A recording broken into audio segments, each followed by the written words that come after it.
ముఖ్యమంత్రో ప్రధానమంత్రో కార్లో వస్తున్నాడంటే ట్రాఫిక్ మొత్తం ఆపేస్తారు. గంటల కొద్ది జనాన్ని తిప్పల పెడతారు పోలీసులు. చల్ ఎప్పుడో వచ్చి మనిషి కోసం గింతసేపు నలుపుడు అవసరమా అని కోపంతోని మనసుల్ని తిట్టుకుంటారు. కానీ ఇప్పటి వరకైతే పీఎంను సీఎంను లెక్క చేయని పని చేయలేదు. కానీ ఈ ఒగి ఇక్కడ చూడండి.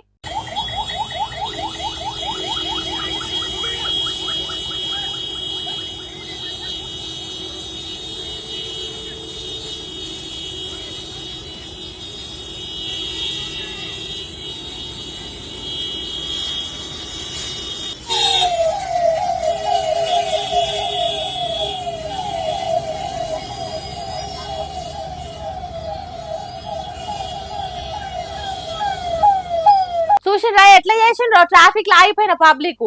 సీఎం రేవంత్ రెడ్డి కార్ల కాన్వాయ్ వస్తున్నదని తెలిసి చెవులు గిల్లు తట్టు హారన్లు కొట్టిండ్రు. కాన్వాయ్ సైరన్ సిగ్నల్ కాడ ఆగినోళ్ళ హారన్ల మోతకు దద్దరిల్లింది కావచ్చు అక్కడ ఏరియా అంతా. పాపం ఎంతసేపటి నుంచి ఆగినరో, కాలు నోయంగా ఎప్పటి నుంచి వెయిటింగ్ చేస్తున్నారో. వాళ్ళ కోపాన్ని మొత్తం రేవంత్ రెడ్డి కాన్వాయ్ మీద చూయించిండ్రు. కార్లు వెనక కార్లు 100 బోగీలున్న రైలు తిరిగి వస్తున్న వరకు ఓపిక వట్టలేక బండ్లు స్టార్ట్ చేసి వెళ్ళిపోయిండ్రు. సీఎం రేవంత్ రెడ్డి కాన్వాయ్ ని లెక్క చేయలేదు. సగం కార్లు నడిమిట్లనే అయినాయి. ఇప్పుడు ఈ వీడియో సోషల్ మీడియాలో సొక్క తిరుగుతున్నది. అబ్బరా కొడుక, రాష్ట్ర సీఎం రేవంత్ రెడ్డి అంటే జనానికి చూడుండ్రి ఎంత భయం ఉన్నదో, ఎంత రెస్పెక్ట్ ఇస్తున్నారో చూడుండ్రి. ఇంతకు రేవంత్ రెడ్డిని ముఖ్యమంత్రి అనుకుంటున్నారా జనాలు, లేదా సిగ్నల్ దగ్గర పొంటెల కొద్ది నిలబెట్టి స్కూటిచ్చినందుకు ఇట్లా చేసిండ్రా, లేకుంటే రేవంత్ రెడ్డి మీద కోపంతో చేసిండ్రా?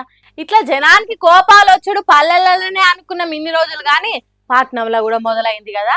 రేవంత్ రెడ్డి మీద కోపాన్ని, ఇష్టం లేని మనిషి ఇంటికి వస్తే కసుబుసులాడినట్టే చేస్తున్నారు అనే కామెంట్లు పెట్టుకుంటా సోషల్ మీడియాలో బోలెడు షేరింగ్లు చేస్తున్నారు. బొటన వేలుతోని రింగు పెట్టుకునే వెళ్తోని.